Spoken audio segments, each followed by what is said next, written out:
We've been going with our YouTube channel a few weeks now. I think we're at... What episode are we on? I don't know.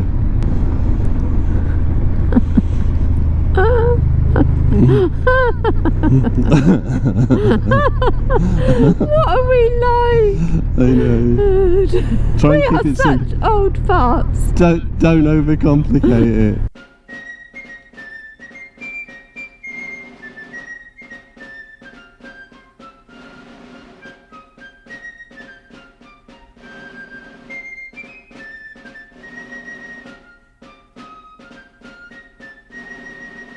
Hello and welcome back to Coast Adventure.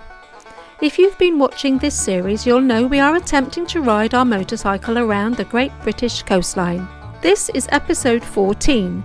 In the previous episode we took a little tour around the Isle of Wight and ended up on the ferry heading towards Portsmouth. You will notice this is a different day. Let me explain. When we got back and did the editing, we realised we needed to say something about Southampton, in particular the significant part it played during World War II. So, we've made a special trip to Southampton, and this video will be seamlessly slipped in between episodes 13 and 15. If I hadn't said anything, you wouldn't have noticed. You join us on the trip down on our first outing this year.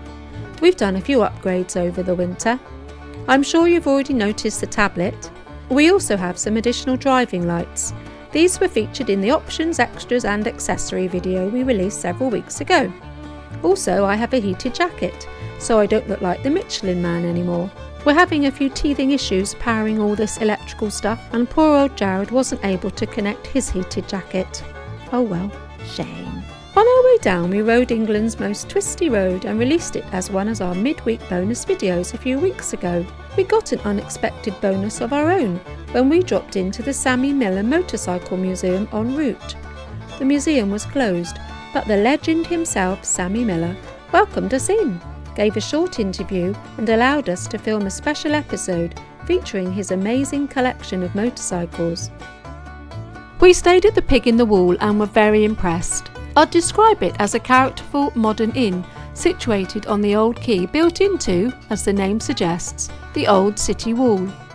It was within 10 minutes walking of all the things we wanted to see the next day, had secure parking, superb service and fantastic food. There's an interesting backstory regarding the business and the food. They are passionate about food and service, and it shows. In previous episodes we've touched on D-Day, particularly the US troop gathering and departure points. Stick around to hear why we're only just mentioning the British and Canadian forces now. D-Day is the common name for the beginning of the liberation of Europe from Nazi Germany in World War II. In particular, the transporting of hundreds of thousands of troops from the south coast of Great Britain across the English Channel to the now infamous landing beaches on the north coast of France. The official name for this part of the liberation was Operation Neptune, and the overall plan was called Operation Overlord. Go through the beach. Go through the beach, yes, there's a lot of shingle in this car park. We're just leaving the Pig in the Hole. Bye Pig! It says if we wait here... hopefully the gates will open. Automatically. Wait here for the gates to open. Come on, gates. No. So I'm going to have to get off.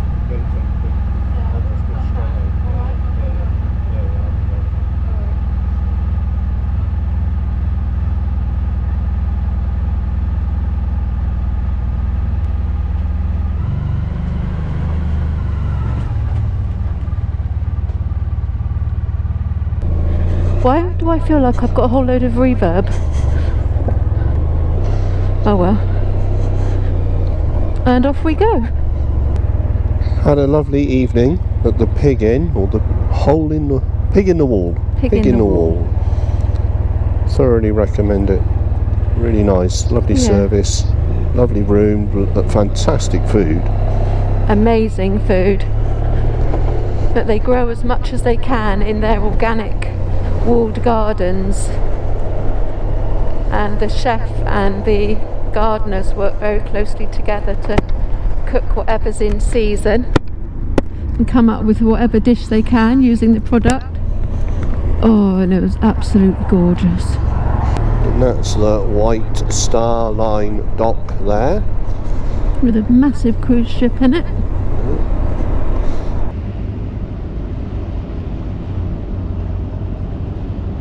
Not the Titanic? Not the Titanic. It's the Titanic set sail from, though, back in, what was it, 1912? As it was its maiden voyage, yeah. last voyage.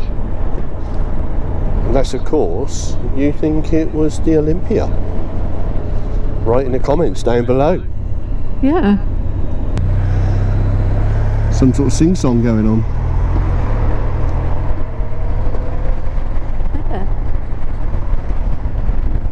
On the 15th of August 1620, the Pilgrim Fathers left here on the Mayflower, firstly to Plymouth and then to North America to start their new lives. Mayflower Memorial. That's where we stayed, over there. That's where we stayed. Carnival Cruises, that's their headquarters there to the right, Carnival UK. Container after container after container after container. Thousands. If you're wondering where your furniture is from the other side of the world, or some, I don't know, gadget from China, you're wondering why is it taking so long to get to me? It's because it's stuck in a container in Southampton.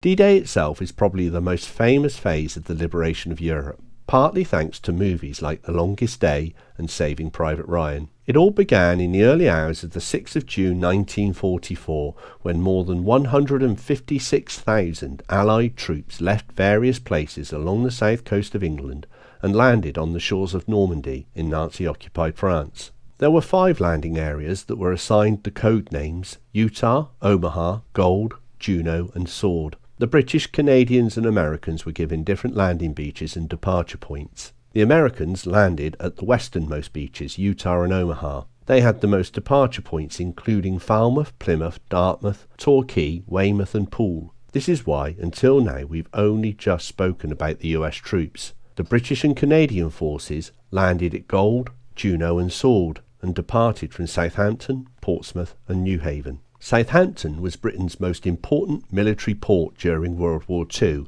and that made it a key target for German bombing well before D-Day.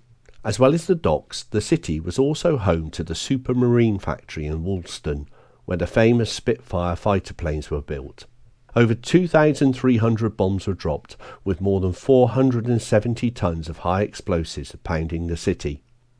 Over 30,000 incendiary devices were also deployed, with more than 45,000 buildings damaged or destroyed.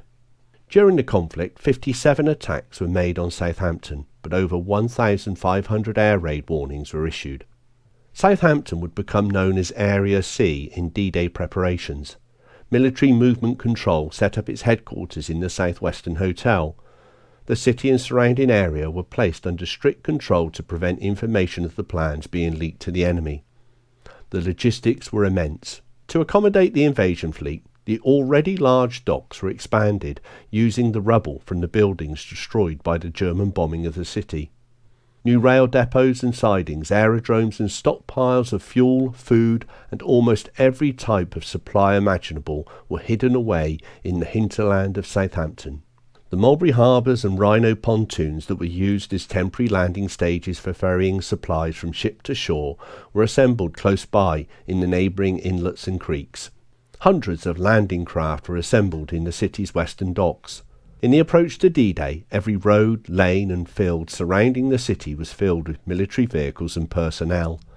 In all, an incredible 2/3 of all those who were part of the initial assault sailed from Southampton. This city, that had suffered such a terrible assault in the early years of the war, rose to the call to arms and more than fulfilled its part in Operation Overlord. Following D-Day, Southampton was the chief supply and troop movement centre. It also received and treated the casualties of war. Between D-Day and the end of the war, more than 250,000 vehicles were shipped out of Southampton and over 3.5 million men. What a testament to a great city. While the invasion marked the beginning of the end of World War II, there was a terrible price paid. Total Allied casualties on D-Day itself are estimated at 10,000, including 2,500 dead, but more recent research has shown the figure may be closer to 4,500. Many of them were the US troops who bravely endured the fiercest German resistance and onslaught of machine gun fire while taking Omaha Beach. By the 11th of June 1944, less than a week after D-Day, the 5 beaches were fully secured. More than 325,000 troops, 50,000 vehicles and 100,000 tons of equipment had managed to land in Normandy, mostly having departed from Southampton. In less than 2 months, by late August 1944, northern France had been liberated. In total, 425,000 Allied and German troops were killed, wounded or went missing during the Battle of Normandy.